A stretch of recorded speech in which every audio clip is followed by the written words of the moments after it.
বাংলাদেশের টোটাল জিডিপির 6% অবশ্যই শিক্ষা খাতে বরাদ্দ দিতে হবে। বাংলাদেশের টোটাল বাজেটের 20% শিক্ষা খাতে বরাদ্দ দিতে হবে।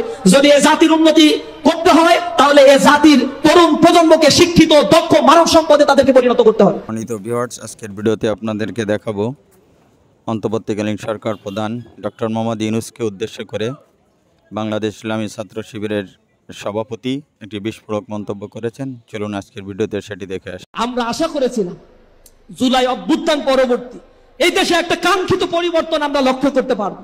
ক্যাম্পাসগুলোতে আমরা মেধাবীদের পদচারণায় মুখরিত দেখতে পাবো।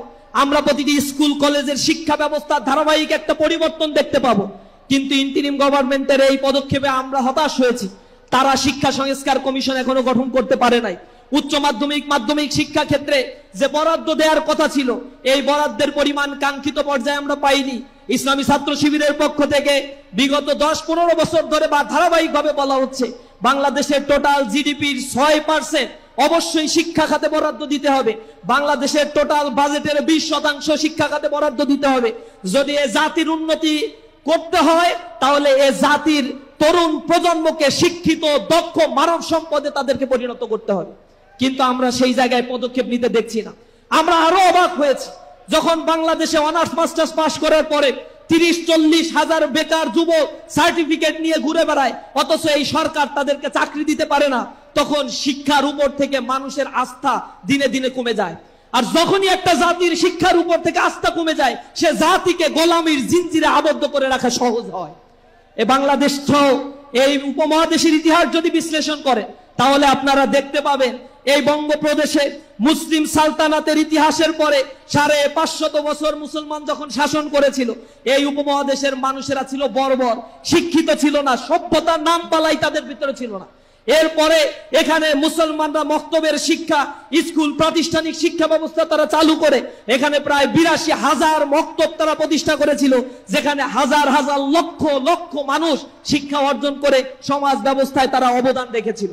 কিন্তু ব্রিটিশরা যখন এই অঞ্চলে মুসলমানদের কাছ থেকে দখল করে নিল এরপরে টানা 100 বছর মক্তবের শিক্ষা তারা ধ্বংস করেছে এবং 100 বছর এই শিক্ষা প্রতিষ্ঠানগুলোকে কোনো পরিচর্যা এবং কোনো শিক্ষার কাঠামো তারা গড়ে তোলে নাই। তারা চেয়েছিল এই বঙ্গপ্রদেশের মানুষগুলোকে তাদের অধীনস্থ কেনা গোলাম আর দাসে পরিণত করতে হবে এবং তারা সেটাকে সফল হয়েছিল। 1843 সালে তারা যে ম্যাকলে কমিশন গঠন করেছিল সেই কমিশন গঠন করে যে শিক্ষা ব্যবস্থা আমাদের উপর চাপিয়ে দিয়েছে সেই শিক্ষা ব্যবস্থার একমাত্র উদ্দেশ্য তাদের মুখ থেকে তারা ডিক্লেয়ার করেছিল যে আমরা ব্রিটিশদের গোলামি করার জন্য কিছু মানুষ তৈরি করতে চাই যারা গরনে বলনে হবে বাঙালি কিন্তু চিন্তায় মন মস্তিষ্ক হবে তারা হচ্ছে একজন ব্রিটিশ। তারা সেটা করতে সক্ষম হয়েছে। আমরা দেখছি লেখাপড়া করে কোনোভাবে একটা চাকরি চাকর হওয়ার জন্য আমরা পাগল হয়ে যাই, কিন্তু আমাদের পিতামাতা আমরা নিজেরা উদ্যোক্তা হওয়া, দেশকে গঠন করা, নতুন নতুন আবিষ্কার করা, গবেষণা ক্ষেত্রে বরাদ্দ বৃদ্ধি করা এই জাতীয় চিন্তা চেতনার মধ্যে আমরা আমাদেরকে নিতে পারি নাই। আর একটা বড় সমস্যা আমাদের শাসক গোষ্ঠী। এই শাসক গোষ্ঠী যেভাবে এদেশের শিক্ষা কারিকুলামকে গড়ে তোলা দরকার ছিল সব সময় তাবেদারি একটা শিক্ষা ব্যবস্থা দিয়ে ভারতের করদ রাজ্যে পরিণত করার জন্য এক লাঞ্ছিতকর শিক্ষা ব্যবস্থা আমাদের উপর চাপিয়ে দেওয়া হয়েছে। শিক্ষা ব্যবস্থা নিয়ে যখন আমরা কথা বলেছি আমাদের রাস্তায় রক্ত ঝরেছে, আমার ভাইকে শহীদ করে দেওয়া হয়েছে। মানুষের অধিকারের ব্যাপারে যখন আমরা দারাজ কণ্ঠ দিয়ে রাজপথে প্রতিবাদ গড়ে তুলেছি তখন আমাদেরকে হত্যা করা হয়েছে, গুম করা হয়েছে।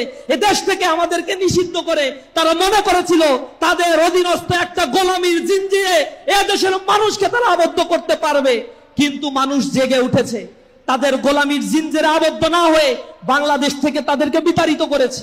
এটা লজ্জাস্কর একটা পতন হয়েছে। আর এই পতন কোন বৃদ্ধ মানুষের দ্বারা হয় নাই, এই পতনের নেতৃত্ব দিয়েছে তরুণ ছাত্র যুবকেরা, যাদের ডাকে সাড়া দিয়ে এদেশের আপামর জনতা রাস্তায় নেমে এসে এক গণ বিপ্লব, এক গণ বিস্ফোরণ ঘটিয়ে এদেশের প্রধানমন্ত্রী, রাষ্ট্রের সর্বোচ্চ ব্যক্তি থেকে শুরু করে ইউনিয়ন পর্যায়ে এবং আপনারা দেখবেন বাইতুল মোকাররমের একজন ইমাম পর্যন্ত এদেশে থাকা নিরাপত্তা মনে করছে না, করে নাই। কারণ তারা যে অপকর্মগুলো করেছে তাতে তাদের মুখ নাই এই বাংলাদেশের মানুষের কাছে আর তারা থাকবে। তাদেরকে বিতাড়িত করা হয়েছে। এমন একটা দেশ আমরা তো চাই নাই। এই দেশের মানুষগুলো এদেশের মাটিকে ভালোবাসে না। ইসলামী ছাত্র শিবির তার জনগোষ্ঠীকে শিখায় একটি সমৃদ্ধ বাংলাদেশকে আমরা যদি গড়ে তুলতে চাই তাহলে সৎ, দক্ষ এবং দেশপ্রেমিক নাগরিক তৈরি করতে হবে, যে মানুষগুলো মানুষের সুখে দুঃখে তাদের পাশে গিয়ে দাঁড়াবে, মানুষের মতো মানুষ হবে। আমরা একটা কবিতা ছোটবেলায় পড়েছিলাম, আপনারাও পড়েছেন, আমাদের দেশে হবে সেই ছেলে কবে, কথায় না বড় হয়ে কাজে বড় হবে, মুখে হাসি বুকে বলতে যে ভরা মন, মানুষ হইতে হবে এই যার পর। এই মানুষ হওয়ার ক্রাইসিসটা আজ থেকে আরো শত শত বছর আগের ঘটনা। মানুষের মতো মানুষ হচ্ছি না, আমরা পশুতে পরিণত হয়ে যাচ্ছি। জনসংখ্যা আমাদের দেশে বাড়ছে, মনুষ্যত্ব বিহীন কিছু জনগোষ্ঠী আমরা তৈরি করতে পারছি। শিক্ষায় শিক্ষিত হচ্ছে, সুশিক্ষায় শিক্ষিত হচ্ছে না, ইথিক্স নাই, মোরালিটি নাই। এ কারণে শিক্ষা ব্যবস্থায় আমরা দেখছি শিক্ষা প্রতিষ্ঠানগুলোতে আমাদের বোনেরা নিরাপত্তার সাথে শিক্ষা ব্যবস্থায় থাকতে পারছে না। স্বয়ং বিশ্ববিদ্যালয়ে প্রধান যিনি থাকেন অথবা শিক্ষক যিনি থাকেন, তাদের দ্বারা এদেশের নারীরা লাঞ্ছিত হচ্ছে। আমরা আরো আশ্চর্য হয়েছি আমরা যখন দেখেছি এই দেশের শিক্ষা প্রতিষ্ঠানগুলোতে ছাত্ররা যখন ভিন্ন মতের চর্চাগুলো করে, তখন তাদেরকে পিটিয়ে পিটিয়ে হত্যা করা হয়েছে।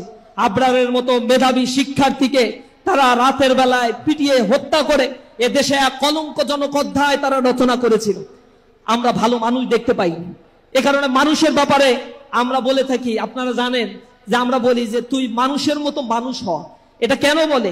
গরু ছাগলের ক্ষেত্রে কেউ বলে না তুই গরুর মতো গরু হ, ছাগলের মতো ছাগল হ।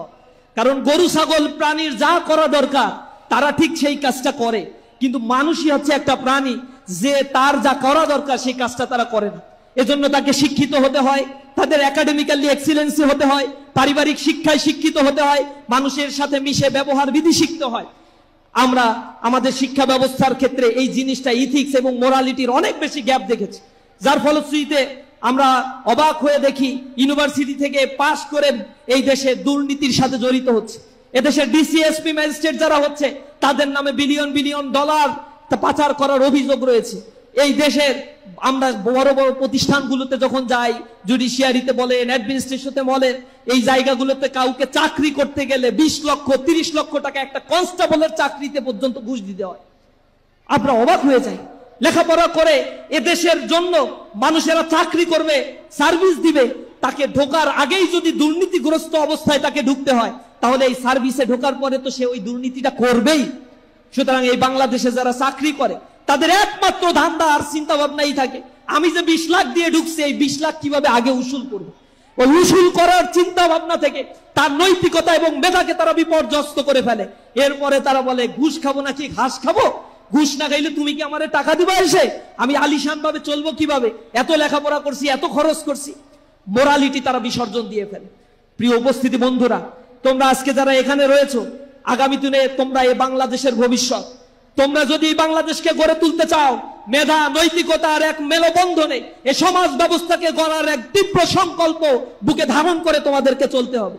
সেটা যদি তোমরা না পারো, তাহলে মনে রাখো জীবনে অনেক বড় হয়ে হয়তো অনেক টাকা ইনকাম করতে পারবা, কিন্তু যে টাকা দিয়ে যে সম্পদ তুমি গড়ে তুলবা, যে পোশাক তুমি পরবা, এইগুলো পোশাক নয়, এগুলো ঘাম ঝরানো মানুষের ঘৃণা আর সেই মৃত মানুষগুলোর রক্তের সাথে বেইমানি করা ছাড়া আর কিছুই না।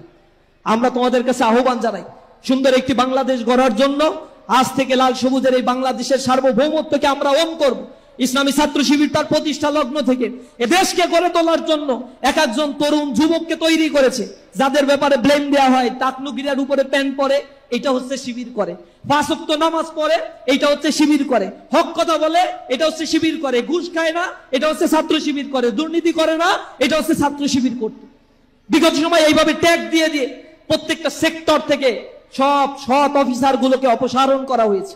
এটা একটা ব্র্যান্ড হয়ে গিয়েছে। দুর্নীতি করবে না, সুদ খাবে না, ঘুষ খাবে না, জেনা করবে না, ব্যভিচার করবে না, পরিবারের পিতামাতার প্রতি সম্মান প্রদর্শন করবে, আত্মীয় স্বজনের হক আদায় করবে, তাহলে এই মানুষগুলো ইসলামী ছাত্র শিবির করে। হ্যাঁ, আমরাও বলি আমাদের কার্যক্রমটাই